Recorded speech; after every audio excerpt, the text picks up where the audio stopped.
Ассаламу алейкум, туғандар, достор, кесиптештер, кандайсыздар? Бүгін адаттагыдай смена чыгып атам.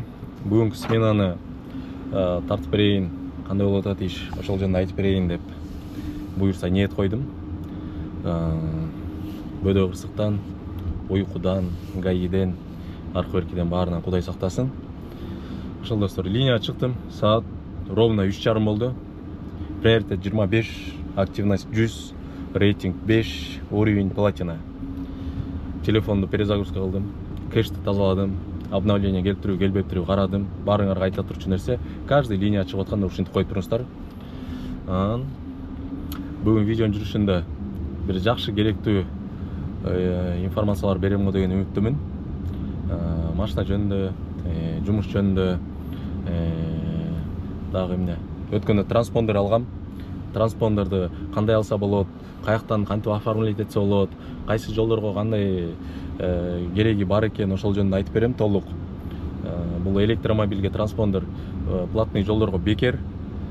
Только Багратионовский проспект менен Одинцовдон ары жана скоростной трасса барго платный.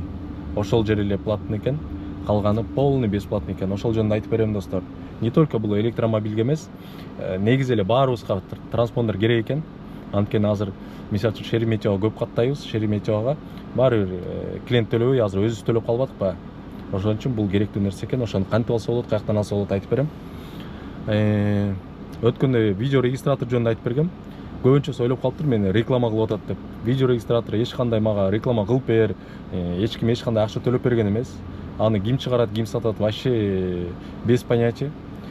Мен анчалык уровеньге жете элекмин достор. Оозуман жел чыкса эле, же болбосо айткан нерсем баары реклама кыла тургудай, ал үчүн акча ала тургандай.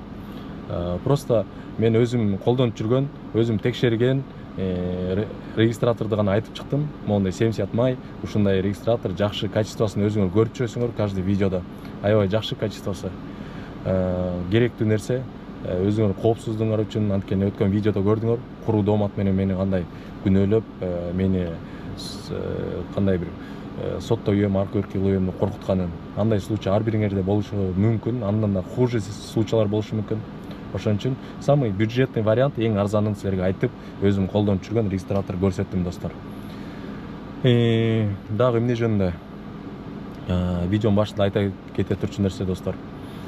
Просмотр жакшы, Кудайга шүгүр, аябай жакшы кетип атат. Бирок подпискалар аз, мен подписчигим аз. Ошон үчүн сурана кете турчу нерсе, видеонун башында подписканы басып, комментарийден жазып, сразу лайктан басып коюңуздар достор. Оюңуздарды жазыңыздар. Эмне жөнүндө айтып берейин, эмне жөнүндө тартып берейин. Анткени мен күнүгө эле видео чыгарайын дейм, просто окшош болуп кетеби деп корком. Ошон үчүн силер да айткыла оюңарды. Эмне жөнүндө тартайын, эмне жөнүндө айтайын, кандай, может элдерден опрос кылып бир нерсе жөнүндө сурап берейин. Бүгүн ошо регистратор жөнүндө, регистрация жөнүндө да айтып берем. Если кимге кызык болсо, мен өткөндө 5000 рубль штраф алгам. Ошону кайра отмена кылдырдым. Кантип ошондой случайда кантип отмена кылдырса болот, каяка барып заявление жазыш керек, каяка барып обжалование жазыш керек. Ошол жөнүндө эгер кызык болсо жаза кеткиле, кийинки видеодо айтып берем. Ошол достор, видеону аянтча чейин көрүп туруңуздар. 12 сааттык смена, 12 сааттык промокод менен иштейм бүгүн. Кеттик анда. Так достор, экинчи заказ менен немеге келдим? Гостиница Украинага. Биринчи заказ менен жана Крокуска баргам. Крокустан сразу эле бул жакка берди. 21 минутада 3718 рубльга келдим гостиница Украинага. Экинчи заказга промокод иштеттим, биринчиге иштеткен эмесмин. Ошол жана транспондер боюнча айта кетсем достор. Транспондерди каяктан алабыз, кантип алабыз? Транспондерди платный автодор, платные дороги деп эле навигаторго жазсаңар, көбүнчө немени көрсөтөт экен? Ленинский, Слобода, дом кайсыл экенин унутуп калдым. Бул автозаводской метродо. Ошол жака барып, мондай ошол жерде эле сатат экен, же аренда алсаңар болот. Арендасы канча экенин билбейм. Мен сатып алдым. 4000 рубльга ошол жерде сатат экен, саттым. Кантип өзүңөргө оформлять этесиңер муну? Өзүңөрдүн атыңарга оформлять эткенсиңер, машинага эмес. Бул любой машинаны алмаштырып жүрө берсеңер, өзүңөрдүн бүтө жүрө берет экен. Машинаны ал жака привязывать этип кош не обязательно экен. Эмне керек буга? Паспорт и перевод паспорта обязательно керек экен. Барсаңар ошол жерден сатып алып, өзүңөргө оформить этип берет экен. Онлайн, так как биз иностранный гражданин болгон үчүн онлайн оформить эте албайт экенсиңер, ошо офисине барыш керек экен. Бул электромобиль болгон үчүн мага бесплатный, платный жолдор. Багратионовский проспект менен жана Одинцовский скоростной трассадан башкасы полный Шереметьевого бесплатный. Анан силерге деле алып койсоңор болот, любой машинага. Муну машинага кошпойт экенсиңер, өзүңөрдүн атыңарга азыр Шереметьево барганда по-любому өзүңөр төлөп атпайсыңарбы? Заказ ушундай болуп калды го, өзүң төлөйсүң. Ошондо жанагынтип баратканда талон алыш үчүн пробка болуп калат, же чыгып атканда Шереметьево платный жолдон чыгып атканда пробка болуп калат, күтпөстөн бер жактан транспондер менен өтө бересиңер, счетуңардан снимать эте берет акча. Эч кандай жанагынтип пробкада туруп, талон алып, ошентип күтпөйсүңөр. Ошого ыңгайлуу экен достор. Алып алыңыздар. Бул айтып кете турчу нерсе, реклама эмес. Ушинтип эле бир керектүү нерсени айтып коеюн десең эле көбүнчөңөр реклама кылып атасың деп эле ойлойсуңар. Реклама эмес. Бул полезный информация достор. Ыңгайлуу нерсе, алып алыңыздар. Ошол.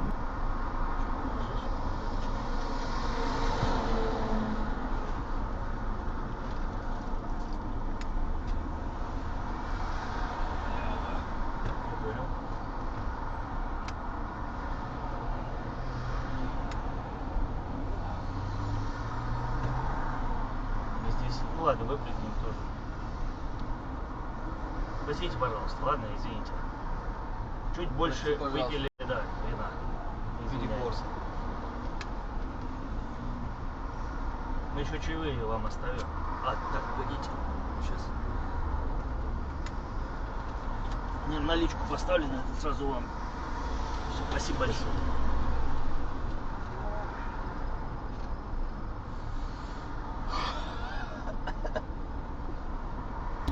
2600 рубльга Патрикке келдим. Патрикке жеткен жокмун, даже көрдүңөр да видеодочу. Москва Ситиден алгам. Кыйналып калыптыр. Винону көп ичип алдык эле дейт. Ошого бир аз кыйналып, жүрөк айланып, кузуп, дагы жакшы машинанын эч бир жери ни капельки там эч кандай кузунду болгон жок, эч кандай булгашкан жок. И ошо неудобство үчүн деп 5000 рубль чай берди. Көптөн бери чай ала элек болчумун. Могу элитте негизи чай көп эле болот, но бирок именно могу зикирдей чай болбойт экен көпчө, потому что бул жактан биз мындай конкретно обслуживание баягы эшик ачып берип, ошондой кылбай элебиз да. Ошого чай көп болбойт экен да. Мындай чай эмнеге болот? Чай за обслуживание болот да. Чыгып эшикти ачып берип, мындай тозуп алып, кайра узатып, ошого чай болот да. Бул жактан так как биз обслуганы көрсөтпөгөн үчүн бул жакта көп чай болбой эле го деген менин өзүм оюм бар да. Чай көп болбой эле. Кээде монтип за неудобство ушундай сыяктуу нерселерге берип атат чай. Ошол бүгүн жумуш Кудайга шүгүр эле жакшы эле башталды. Кудайга шүгүр. Кеттик, анда иштейбиз дальше.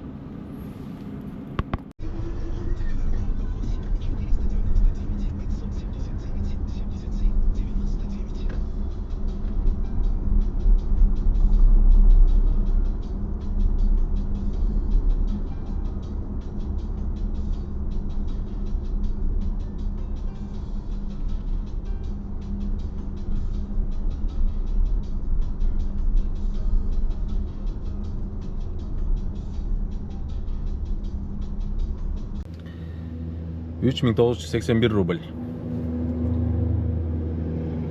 Почти 35 минутада келдим. Баян байкадыңар да. Бутун көтөрүп, өзү дагы кыска кийинип алыптыр, чечинип алыптыр. Аны байкаган эмесмин, анткени менде мынтип клиент менен негизи мынтип күзгүдөн байкайсың го, көп нерсени артыңда эмне кылып атат. Сүйлөшкөндө да күзгүнү карап сүйлөшүп өнүп алыптырмын. Меники азыр күзгү бул машинада мондай.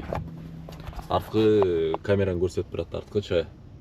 Артында камерадан. Мунусунун камерасын өчүрүп койсом, кайра эле күйүп калып атат. На совсем кантип өчүрүп салышты, пока что билбей атам. Анткени полный китайский да. Бир нерсе деп сүйлөдү, баягы укпай калып эле, мынтип артты карап, мынтип карай койсом эле так именно таягын карап калат экенмин. Бутун көтөрүп, өзүнчө эле талтайып отуруп алыптыр.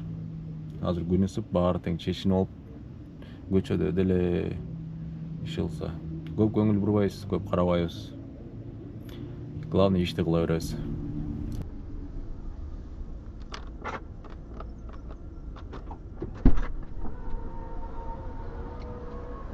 Здравствуйте.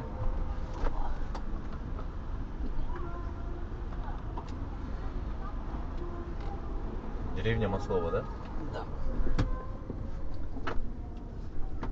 Так, достор, Рублевкадан Барбиханын үстү жагына келдим. Горки 2, Горки 10 деген жактарга 50 минута ровно 50 километр 7520 рубль. 7520 рубль. Ойлогом мындан көбүрөөк чыгат болуш керек деп, бирок без коэффициент. Обычно мындай расстоянияларга коэффициент менен алып аттым эле. Оплата по проезд по платной дороге 950 рубль бериптир. Хотя мен платный дорогага эчтеке төлөгөн жокмун.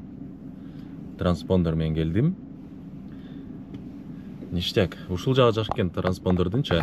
Платный менен келдим, транспондер менен. Мынакей мондай жер экен.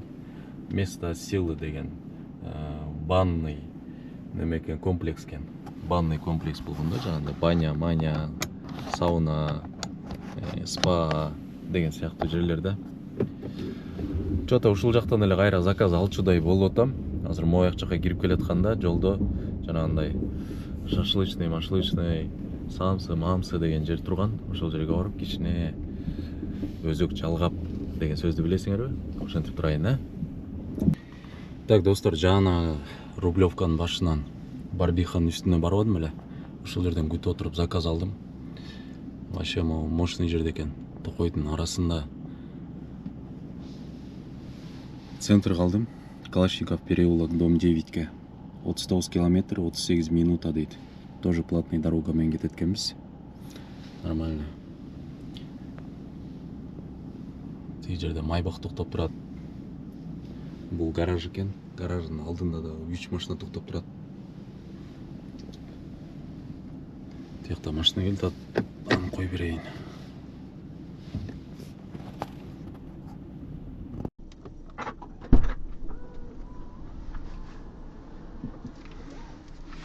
Здравствуйте.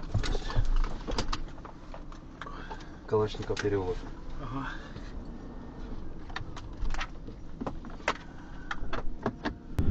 Так, достор, ошентип кайра центрдин так ортосуна келип калдым. Мощный заказ болду. Жана айтып аттым эле. Чото чувствую, кайра заказ алат окшоймун деп жанагы жактан. 5944 рубль. 39 минутада келдим. Мощный. Платный 350 рубль дейт, платный дорога менен келген үчүн. А меники билесиңер бесплатный. Клиенттен акча алам платный дорогага. Но бирок төлөбөйм. Ушул жагы жакшы экен. Негизи эле могу машинанын таксиге ыңгайлуу машина экен. Эмнеси менен? Парковка бесплатный. Бизде элит таксиде, элит тарифте билесиңер, простой көп болот центрдачы. Жарым саат, 1 саат, 2 саат клиент отуруп каласыз, ошондо баягынтип айланып, тегеренип, дворлорго жашынбай, смело любой парковкага токтоп алып койду укта. Платный жолдор жанагындай бекер. Бензин куйбайсың. Если Майбах боло турган болсо, Майбахка күнүгө жок дегенде 3000 рубльга бензин куясың. Чтоб нормально иштеш үчүн. А так 4000 рубль. А бул жерде эч кандай расход жок. Только мойка, аренда болду. Мен мойканы еще 2-3 күндөн бери кылып элекмин мойка. Бүгүн негизи кылып коюш керек болчу. Жүрөм, кылбай эле коюнчу деп. Ошол достор.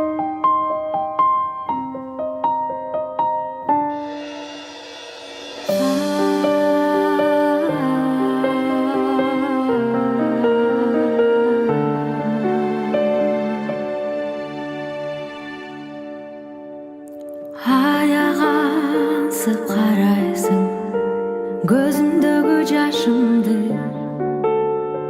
қолдарыңда жалору сыйлағансың чачымды,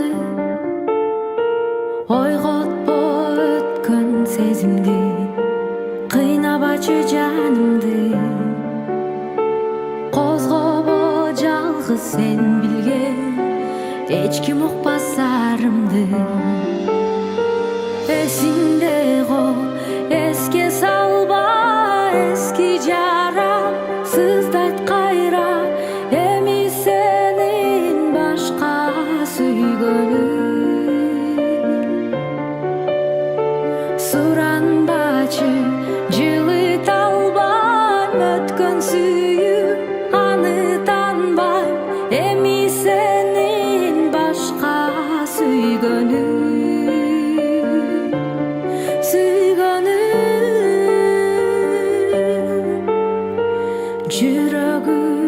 күндү бойлогон махабаттан калдымбы ойлонбой жүрүп ойногон жаштыгымдан жаздымбы суранам качан унуткан ата бачы атымды сыздатпа сыздан жаралган дарылан кыздар ытымды эсиңде го эске салба эски жарам сыздайт кайра эми сенин башка сүйгөнүм суранбачы жылыта албайм өткөн сүйүм аны танбайм эми сенин башка сүйгөнүм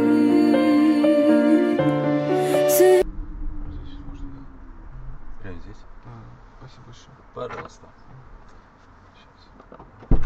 Всего доброго. До свидания. До свидания.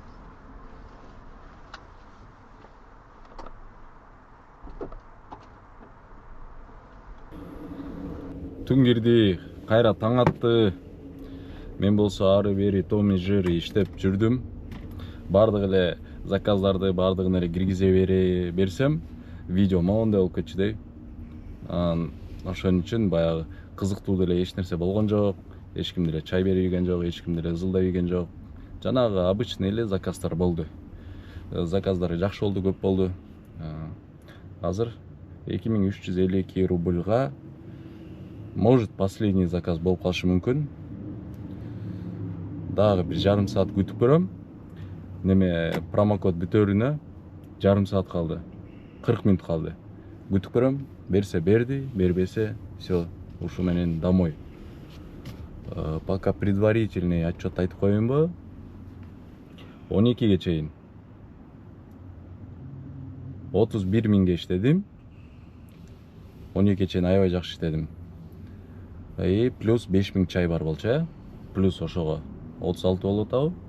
12ден кийин азыр уже 12ден аябай слабо иштедим. Мойкага бардым, еще мойкадан кийин өзүмдүн бир жумуштарым менен 1 сааттан ашык жүрүп калдым. Ошо менен азыр саат 4 болду. 12ден кийин 10600 рубльга иштедим. Азыр дагы бир аэропорт болуп кетсе, анда вообще сон болуп кетет. Промокод менен 12 сааттык. Ошол бир заказ күтүп көрөйүн, болсо болду, болбосо кетем үйгө.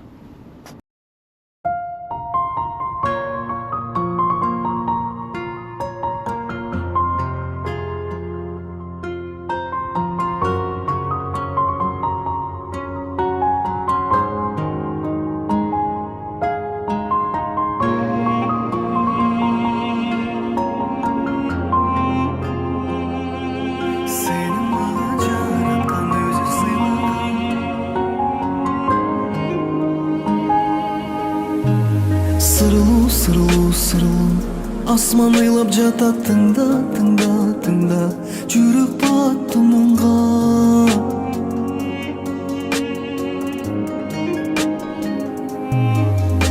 Сынап, сынап, сынап Тағдыр қойды мені қинап, қинап, қинап Жүрегім сыздaba Ардағым үміт бер маған Сенің маған жаратқан өзі сыйлаған Сен ыйласаң жүрегім бірге ыйлаған Бір саат өзіңді көрбөсөм жарығым Жүрегім менен ешкімге сыйбаған Сенің маған жаратқан өзі сыйлаған Сен ыйласаң жүрегім бірге ыйлаған Бір саат өзіңді көрбөсөм жарығым Жүрегім менен ешкімге сыйбаған